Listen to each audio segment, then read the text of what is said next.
Howdy everyone, Podger here with an Age of Magic video. In today's video I wanted to cover raids. Now I wanted to cover raids before all other content released in 1.8 because I know a lot of clans and a lot of members out there are going to want to be getting into those raids and clearing it, and you can make a lot of mistakes to begin with. The moment raids came out, I did open it, I wanted to test it. I did make mistakes, I'm sure my clan members did make mistakes, but we've learned from that. I'm going to share some of those mistakes with you, some tips that might help you, and hopefully this can help you in your clan in the long run. So there are three difficulties of raids. These are based on player level. You have player level 55 to 65, 65 to 75, 75 to 80, and you've got the cost of opening the raids there, 9.3k, 18k, and the highest one is 19k.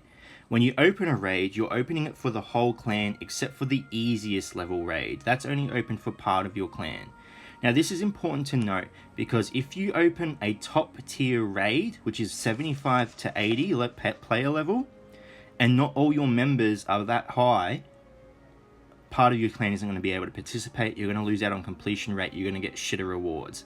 Simple as that. You need to take your clan into consideration. Find out the player level of the majority of your players. Find out what raid is best going to benefit you and how many players can participate in that raid, because it's all about participation. You need as many members in that raid as you can. So for example, I've opened the top tier raid 75 to 80. It threw me in the first raid group. There's 3 raid groups, each one consisting of 10 members. You'll be thrown into the first one if you open it. However, your members will be able to choose which group they go into. They just click, press accept, and they're thrown in. And they're thrown into a map like this. Now, the lower difficulties have lower amounts of nodes. The highest difficulty has 66 nodes in total. And I think the medium one has 64 nodes. And then the lowest one has 50, I believe. Now, as you can see, this is a complete map here. There's only one member of mine in this group at the moment. People can join. When you do join, you are thrown in the middle node at the bottom, and you pick the path you want to take from there. Now, it's important to note where your members are when you enter a raid, because you're not going to want to put everyone on the same side of the map. You want to spread out, but this is up to your players to decide where they go. If I join this raid, I'm not going to click the path on the very far left because someone's already clearing that path, and I can see they're doing quite well, so I don't need to help them. I could if I wanted to, but I'm not going to. I'd pick a different path along the way. The moment you select your path, a golden line will shoot up from you to the boss, showing you the different pathways you can take. Now, it's not a horrible idea to take a path someone else has taken if there's no other paths for you to take, because these nodes are very, very difficult. Now, I know this is a top tier raid, and myself and a lot of my members are struggling with some of these nodes. It is very tough. You need to help each other out. Talk to your players, find out who needs help, who's going where. You need to communicate. As you can see, we've got 96% completed on the first map, 68 on the second map, and half of my members are still asleep. They haven't joined yet, but they'll join Team 3, and hopefully they can clear as much as the other groups. So yeah, communication is definitely very important. I'm not sure about the lower tier raids, but for the top tier one, you definitely need to be able to talk to your members and sort out who's going where. It's going to help in the long run. There is also a leaderboard. Now, this is only a leaderboard for the members in your clan. The rewards differ the more you complete. So the completion rate goes over the 3 different raid groups. If you're in the easy clan, it's the 2 raid groups. There's only 2 in the lowest division. And the rewards are pretty good. It's like 5, 6, 7, 8. Level 8 equipment, that's pretty decent. And obviously, the more effort you put in, the better reward you're going to get. If you put the most effort in your clan, you're going to get the greatest amount of rewards. It's not a great deal more than the people in the lower divisions, but you just get that little bit extra. Now, I can't stress enough to you, unless you've invested in bitcoins or something, this raid can be quite expensive. It's not entirely needed that you spend money to complete these raids. Obviously, helps a lot. There is a lot of pay-to-win aspects in these raids, which I've discovered, but I'm going to talk about that in a different video.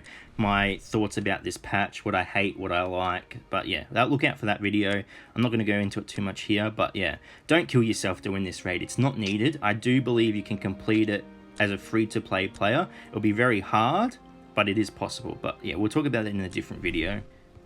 It is also important to note that you're not versing other clans, and I think this is very important for people to realize, because I know people like to flaunt their progress. I know people like to show their achievements. I know some people do like to show how much they spend in this game, and it's not an attractive attribute, okay?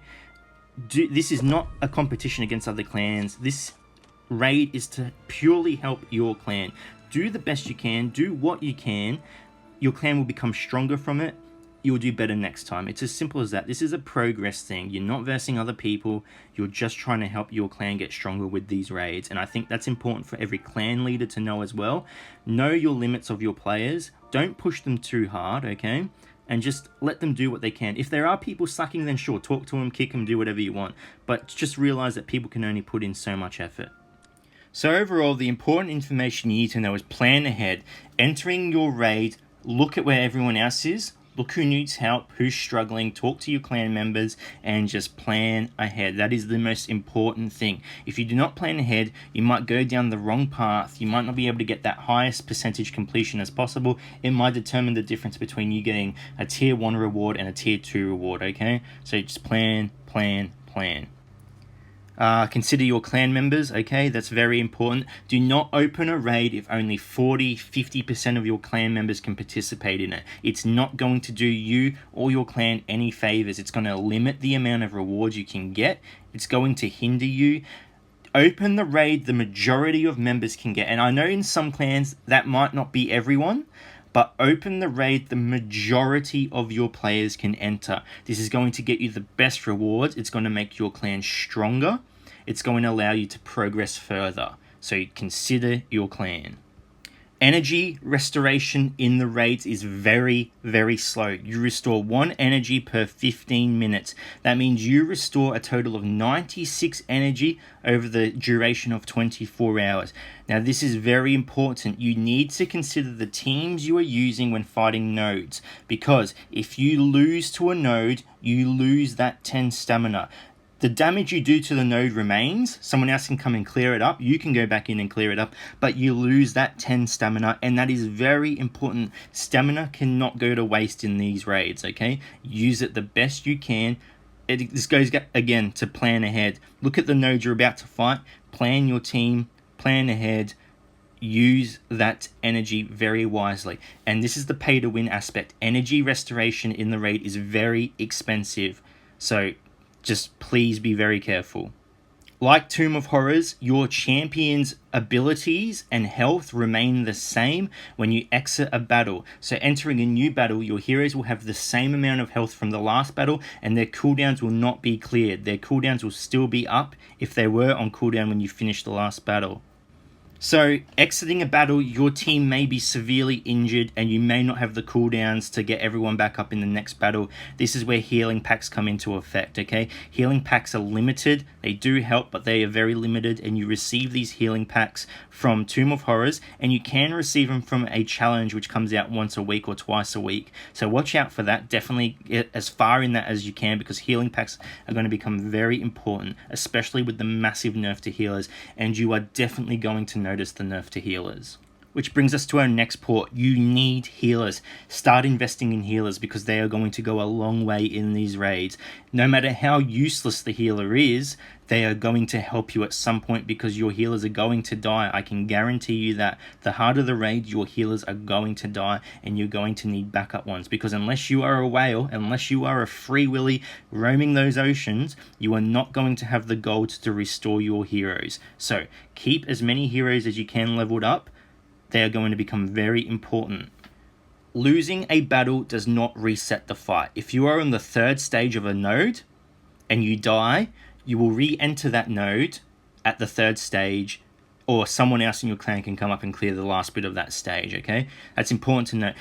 The biggest thing about you losing at a node is you obviously losing the characters from that battle, but you losing that 10 stamina. That 10 stamina is so valuable. That's why you really need to plan ahead. Look at the teams you are versing and plan your heroes accordingly. Lastly, you have 24 hours to complete the raid, okay? Now this is good. This is a good amount of time, okay? Don't pester your members. They've got plenty of time to complete the raid. If you decide to go ahead and clear up to the last boss, you can finish the last boss. It's not going to close the raid, okay?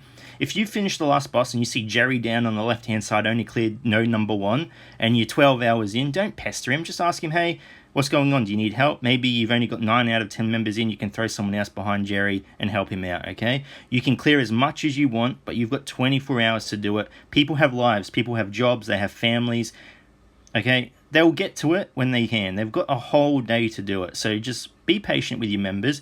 Once you start getting to 3 hours left, 2 hours left, then start messaging people, being like, hey, what's going on? Can you finish those nodes? You know, we're running out of time.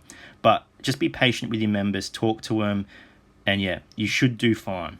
There is one other little bit of information I forgot to mention in this video, and that is the key, the portal stones you need to open the raids. Now, you get these from just playing the game, doing Valley of Treasure and the campaign. Every stage you clear, you'll earn points towards your max 600 tokens you can earn a day. So yeah, just play the game, you will earn the max amount of portal keystones you can.